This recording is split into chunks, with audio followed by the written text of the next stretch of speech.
परम सत्कार्योग गुरु प्यारी सात संगत जी, आप जी सारे संगत को प्यार भरी राधा स्वामी जी। प्यारी सात संगत जी, ईश्वर को पाने के लिए सिर्फ सिर का झुकना काफ़ी नहीं होता। उसकी कृपा तो तब बरसती है जब आप सिर के साथ अपने मन को भी झुकाते हैं। पर हमारे मन की अवस्था तो यह है कि यह झुकना नहीं चाहता। सारी दुनिया मन के कहने में लगी हुई है। दुनिया की झूठी शानो शौकत में हमें कौन फंसाता है? हमारा मन। जब से हमने माता के गर्भ से जन्म लिया है, माता पिता भाई बहन, रिश्ते नाते, धन दौलत, यार दोस्त, इनके प्यार में फंसे रहते हैं, जबकि अंतिम समय हमारा साथ देने वाला कोई भी नहीं है।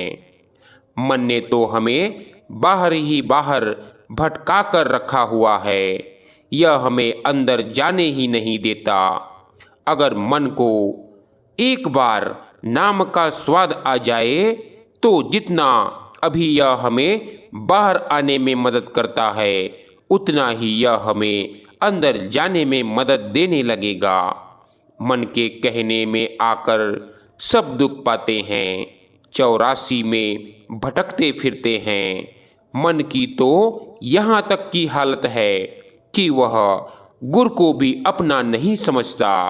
समझाए जाओ पर असर नहीं होता। सिमरन की दवा देते जाओ पर पीता नहीं। इसीलिए गुरु साहिब आज के इस सत्संग में हमें बड़े जोर देकर समझा रहे हैं कि भाई, अगर तुम्हारे अंदर मालिक से मिलने की प्यास है तो नाम रूपी दवा जो सद्गुरु ने हमें बख्शिश की है वह खानी पड़ेगी। जिस दिन जीव नाम के साथ जुड़ जाता है, उस दिन से ही मन का प्यार अंतर की ओर हो जाता है। फिर यही मन बार बार आत्मा को प्रेरणा देता है कि अपने घर की ओर चल, जल्दी चल। सो गुरु प्यारी सात संगत जी, आज का यह सत्संग श्री गुरु रामदास जी महाराज की एक छोटी सी वाणी में से होने जा रहा है। अगर हमारे अंदर भी मालिक से मिलने की प्यास है, तड़प है, तो आइए आज का यह सत्संग ध्यान पूर्वक सुनते हैं। गुरु प्यारी सात संगत जी, हर बार सत्संग वीडियो आरंभ करने से पहले आप जी से एक छोटी सी विनती की जाती है कि जो भी भाई बहन चैनल पर नए हैं, चैनल को सब्सक्राइब करके बेल नोटिफिकेशन को ऑल पर जरूर दबा देवे जी। तो चलिए अपने अपने गुरुजनों को याद करके आज का यह सत्संग वीडियो आरंभ करते हैं। सत्संग के वचन। अंतर प्यास उठी प्रभ केरी, सुन गुरु बचन मन तीर लगैया। मन की बिरथा मन ही जाने, अवर की जाने को पीर परैया।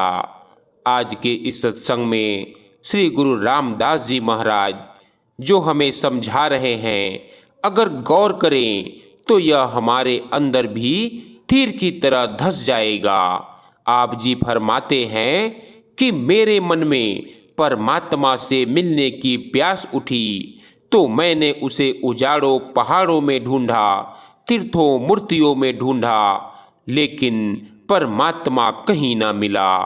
आखिर में जब ढूंढते ढूंढते गुरु की शरण में गए तो उन्होंने कहा कि भाई, परमात्मा कहीं बाहर नहीं मिलता, वह तो तेरे अंदर है। जब यह सुना कि परमात्मा मेरे अंदर है तो यह वचन मेरे अंदर तीर की तरह धंस गया। मुझे महसूस हुआ कि मेरे अंदर मालिक है और मैं उसे बेखबर हूँ। जिसके अंदर वियोग का दर्द हो वही उस दर्द को जानता है, दूसरे को उसकी कोई खबर ही नहीं। कहते हैं कि जब सद्गुरु ने बताया कि परमात्मा तेरे अंदर है तो अंदर तवज्जो दी तो पर्दा खुल गया।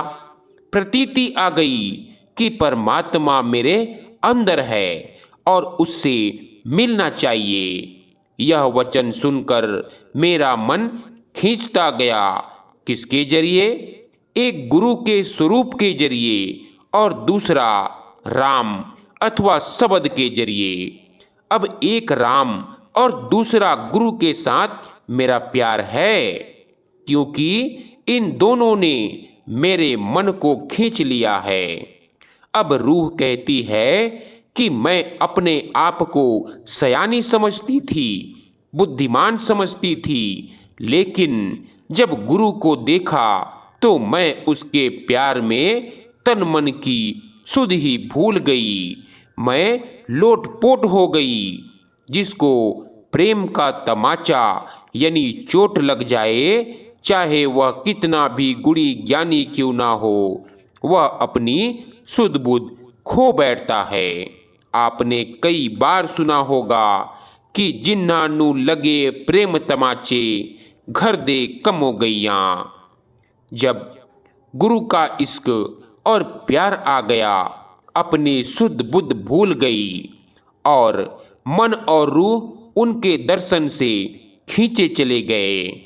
अब कहते हैं कि जब आंख उठाकर सारे जगत की ओर देखते हैं तो सिवाय प्रीतम के और कोई पसंद नहीं आता। किसी दूसरे की ओर दिल जाता ही नहीं। कहते हैं हमें कुल मालिक पति परमेश्वर किसकी कृपा से मिला? गुरु की कृपा से। गुरु ने रास्ता बताया, हमने कमाई की, अंदर पति परमेश्वर मिल गया। इसीलिए जितनी बड़ाई है भाई गुरु की है। जितना शुक्राना करना है गुरु का ही करना है। हम गुरु पर तन मन कुर्बान करते हैं, क्योंकि गुरु मेरे प्यारे प्रभु के देश में जाता है, उसका संदेश लाकर देता है, उसका प्यारा है। इसीलिए वह गुरु मुझे अति प्यारा लगता है, क्योंकि प्यारे का प्यारा भी प्यारा होता है। भाव यह है कि मुझे प्यारा है प्रभु, और जिसके जरिए प्रभु मिला है वह भी प्यारा है। कहते हैं अगर गुरु हमारे घर आए तो उसको बैठने के लिए क्या दें? सिर काट कर उसके लिए चौकी बना दें, क्योंकि उसने मुझे परमात्मा के साथ मिला दिया, मेरी रूह को सुहागिन बना दिया। अब कहते हैं ऐ सखियों, चलो हम प्रभु के साथ प्यार करें, यानी रिश्ता कायम करें। क्या पिता का, भाई का? नहीं, दुनिया में सबसे बढ़कर प्यार का रिश्ता स्त्री और पति का है। सो हम उसको तो बनाए पति और खुद बने स्त्रियां। जिन कर्मों से पति खुश होता है, नेक स्त्री उन्हीं कर्मों को धारण करती है। इसी तरह हम भी वही कर्म करें जिससे अकाल पुरुष पति हमारी आत्मा पर खुश हो जाए। अब कहते हैं आम ख्याल है कि परमात्मा भक्तों के वश में होता है। सतगुरु प्रभु का भक्त है। हमें चाहिए कि हम सतगुरु के साथ चलकर प्रभु की शरण लेवें। बात तो केवल इतनी ही है। कहते हैं स्त्री जब पति से मिलने जाती है तो गहने कपड़े पहनती है, हार श्रृंगार करती है। अगर रूह प्रभु की स्त्री बनकर उसके पास जाए तो उसे किसका श्रृंगार करना चाहिए? क्षमा, धीरज, विवेक और वैराग्य का। फिर कहते हैं कि दुनियादारी में बहुत साफ कमरा चाहिए, दिया बत्ती चाहिए। यहाँ कौन से दिए बत्ती और कमरे की जरूरत है?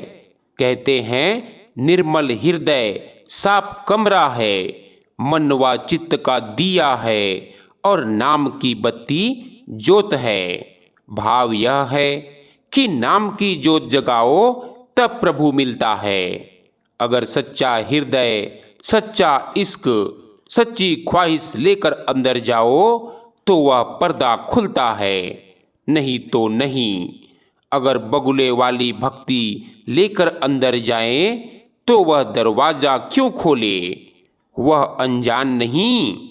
पति पत्नी तो भोग करते हैं, लेकिन वहाँ भाव रूह और अकाल पुरुष के बीच भोग का है।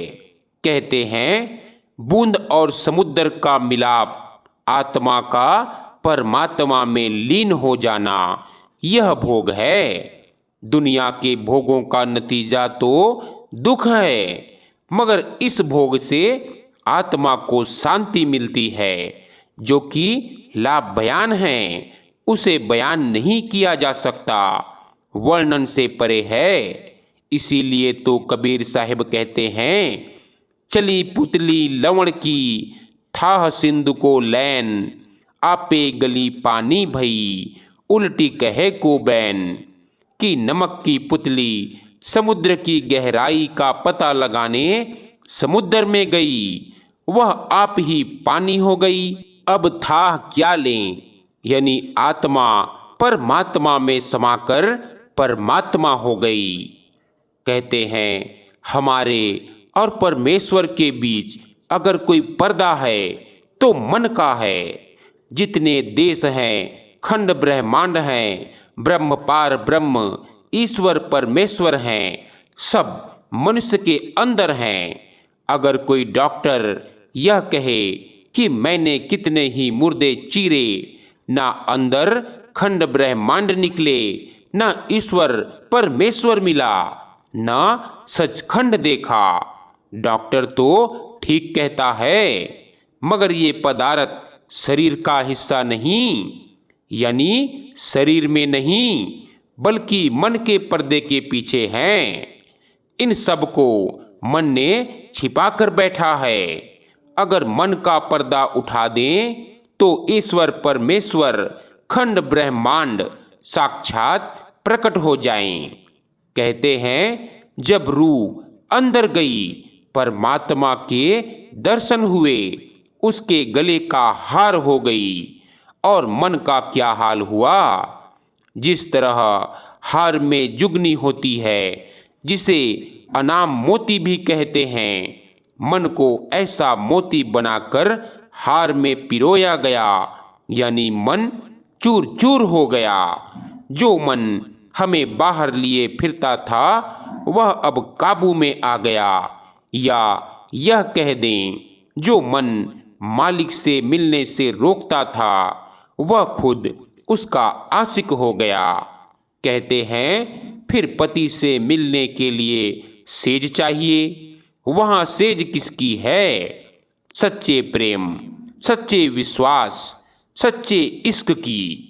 कहते हैं अब मुझे पति मिल गया, वह मुझे छोड़ना नहीं चाहता, यानी मन और आत्मा दोनों परमात्मा के आशिक हो गए।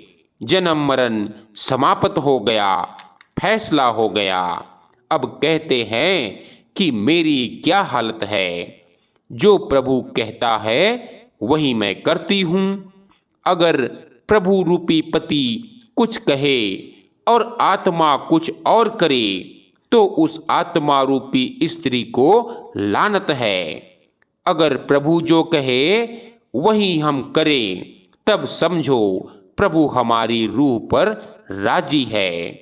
जो प्रभु के हुक्म के खिलाफ मन के हुक्म में चलते हैं वह उनके लिए दरवाजा नहीं खोलता भाई।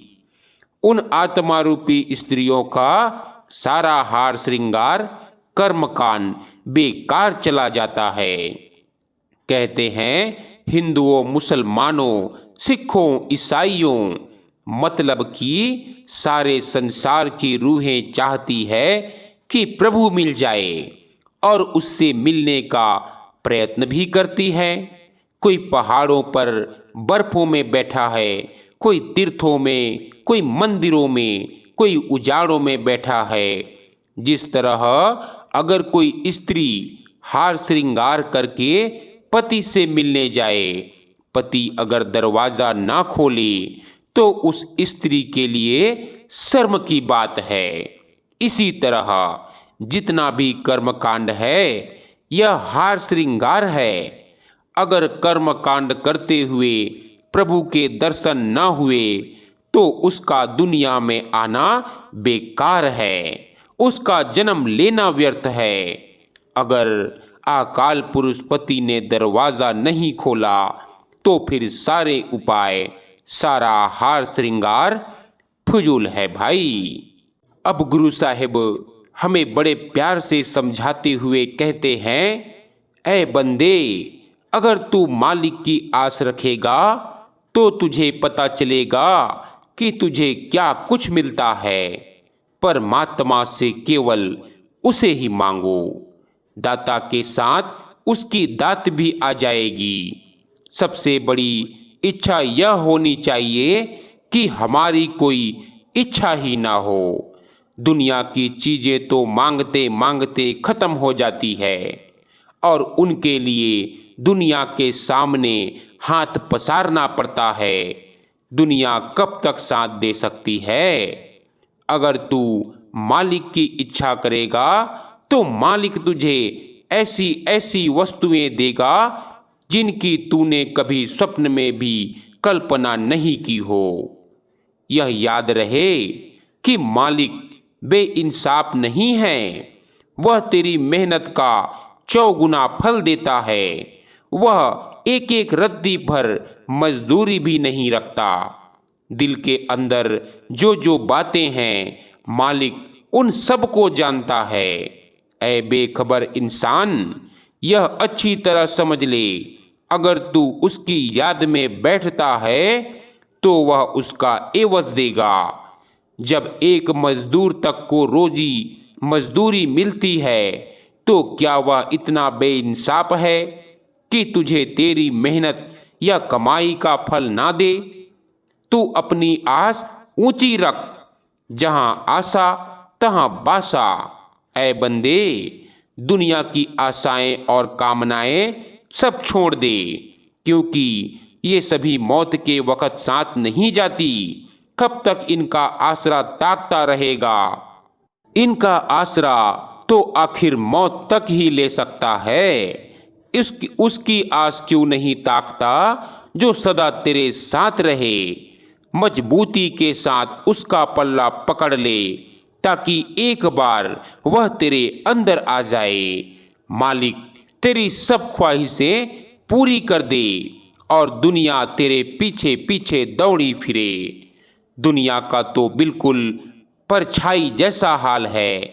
अगर इसके पीछे पीछे दौड़े तो यह आगे आगे जाती है, पर इसकी ओर पीठ फेर ले तो यह पीछे पीछे दौड़ती है।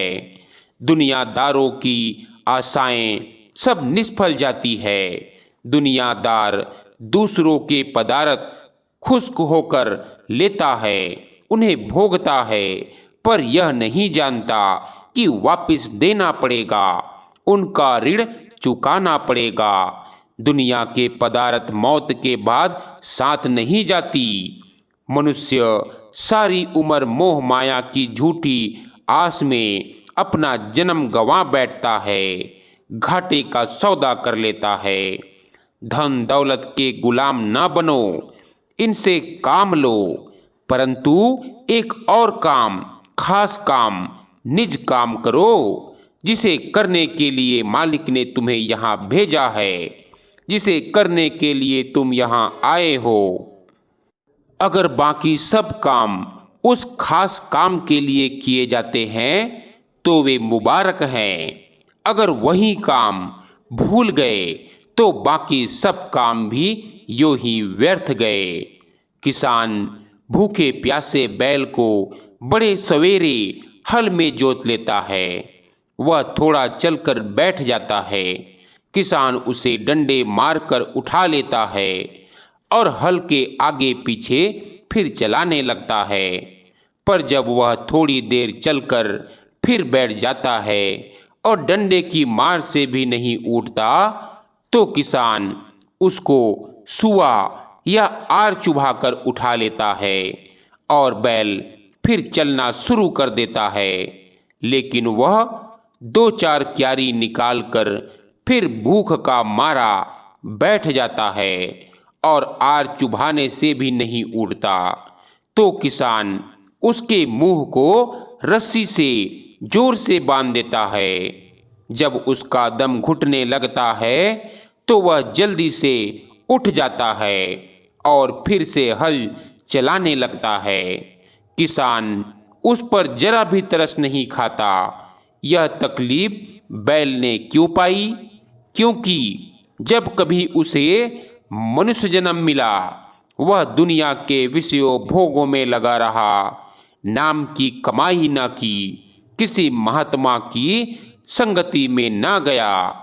कहते हैं, अगर तू नाम का अभ्यास, जो तेरा असली काम है, नहीं करेगा और संसार के विषय विकारों और शराबों, मांस आदि के स्वादों में उलझा रहेगा, तो अपना जन्म व्यर्थ खो बैठेगा। यहीं गुरु अमरदास जी कहते हैं, पौड़ी छुड़की फिरी हाथी, न आवे अहिला जन्म गवाइयाँ। धन कुटुंब आदि सच्चे साथी नहीं हैं, ये सब कर्मों के बंधन के दायरे में हैं। कोई किसी पर एहसान नहीं करता। तुझे मौका मिला है भाई, अब तू अपनी आस ऊंची रख। सिर्फ तू ही नहीं, तेरे परिवार को भी लाभ पहुंचेगा। परंतु हमारे तो दुनिया के काम ही पूरे नहीं होते। हम कहते हैं आज नहीं कल नाम भक्ति करेंगे। कल करने वाला कभी नहीं कर पाता, ना कल आता है और न ही वह कुछ कर पाता है। कहते हैं, अगर तू अपने यारों दोस्तों को समझ सके तो पता लगेगा कि वे सब तो अपनी गरज के दोस्त बने बैठे हैं। जो खुद सो रहा है वह दूसरों को कैसे जगा सकता है? दोस्त तो खाने पीने, हंसने खेलने और खुशियां मनाने के लिए है।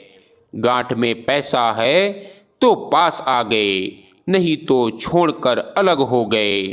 इन्हें आजमा कर देख लो, ये सब खुद तो मन के दायरे में बैठे हैं, हमें भी उसी ओर खींचते हैं।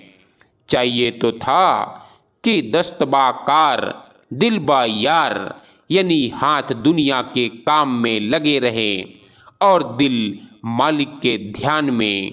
लेकिन नहीं, यह काम न हुआ।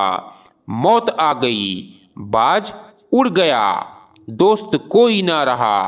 तब पता लगा कि यह सब झूठ और नासवान था। आस करनी है तो मालिक की कर, जो तेरी कमाई को सफल करे। बाकी सब लोग तो तेरी कमाई खाते हैं। जो मालिक की आस रखकर मरते हैं, उन्हीं का मरना सफल है। बाकी मरने वालों का तो हम व्यर्थ ही शोक लेकर बैठ जाते हैं। यही बात स्वामी जी महाराज ने भी हमें बड़े प्यार से समझाने की कोशिश की है कि भाई, जो कुछ मिलना है वह शब्द या नाम की कमाई से मिलना है। जब भी उस शब्द या नाम की कमाई करने का हमारे अंदर शौक और प्यार पैदा होगा, केवल गुरुमुखों की संगति में जाकर होगा। जिस साधन और तरीके के जरिए हमें मन को काबू करना है, वह केवल शब्द या नाम की कमाई है। मन लज्जत का आशिक है। जब तक इसको दुनिया के मोह या प्यार से ऊंचा और निर्मल प्यार नहीं मिलेगा, यह दुनिया का मोह या प्यार कभी छोड़ने को तैयार नहीं होगा। वह लज्जत जिसे पाकर मन दुनिया का प्यार छोड़ता है, केवल शब्द या नाम की लज्जत है। अब फरमाते हैं कि यह जो इंसान का जामा है, भाई, यह सीढ़ी का आखिरी डंडा है। कोशिश करेंगे तो अपने घर की छत पर पहुंच जाएंगे। अगर पैर फिसल जाता है, सीधे नीचे जाकर गिरते हैं। अगर इंसान के जामे में आकर परमात्मा की भक्ति करते हैं तो वापस जाकर परमात्मा में समा जाते हैं। अगर विषय विकारों, शराबों, कबाबों, इंद्रियों के भोगों, मजहबों, मुल्कों के झगड़ों में फंसे रहते हैं तो इन सब का नतीजा भुगतने के लिए हर एक को बार बार इस 84 के जेल खाने में आना पड़ता है। इसीलिए महात्मा कहते हैं कि हमें इस मौके से पूरा पूरा फायदा उठाना चाहिए, मालिक की भक्ति करनी चाहिए। अब गुरु साहिब सब कुछ कहकर अंत में बड़े प्यार से फरमाते हैं कि अब आत्मा प्रभु के आगे प्रार्थना करती है कि हे प्रभु, तू हमारा प्रभु है, हम तेरी शिष्याएं हैं। जो तू हुक्म देगा, जो तेरी मौज होगी, हम वही करेंगे। तू हमारा पति है, हम तेरी स्त्रियां हैं, हम तेरे वश में हैं। हे प्रभु, हम पहले गुरु की और फिर तेरी शरण में आ गए हैं। तू हमारी लाज रख, यानी अपने साथ रख, अपने हुक्म में रख, भाड़े में रख। जब भाड़े में आ गए तो सभी काम भजन बंदगी हो गए। मालिक की रजा यानी भाड़े में रहना सबसे ऊंचा कर्म है। जब उसका भाड़ा रद्द नहीं होता बल्कि हर हालत में होकर रहता है तो फिर हमें उसका हुक्म खुशी के साथ मानना चाहिए। अगर रजा में राजी रहना आ जाए तो हमें कोई फिक्र नहीं रहती। जो वह करे वही अच्छा है। जो मालिक की रजा में राजी रहना है यह सबसे ऊंची बंदगी है। इससे ऊंची और कोई बंदगी नहीं। परंतु मन हमें रजा में रहने नहीं देता। कई मुसलमान फकीर मुझसे आकर पूछते हैं कि हमारे लिए दुआ करो। मैं कहता हूँ मैं राजी ब रजा रहने वाला हूँ। दो किस्म के फकीर होते हैं, एक दरजाते उलवी के और दूसरे दरजाते सिफली के। पहली किस्म के फकीर दुआ नहीं करते, वे रजा में राजी रहते हैं। सो गुरु प्यारी साध संगत जी, हमें भी चाहिए कि आज के इस सत्संग से हमें कुछ सीखने को मिले। हमने आज का यह सत्संग ध्यान पूर्वक सुना। हमें चाहिए कि दुनिया के झूठे शान और शौकत में ना फंसते हुए मालिक ने हमें जिस काम के लिए भेजा है उस काम को करें, नाम की कमाई करें, भजन सुमिरन करें।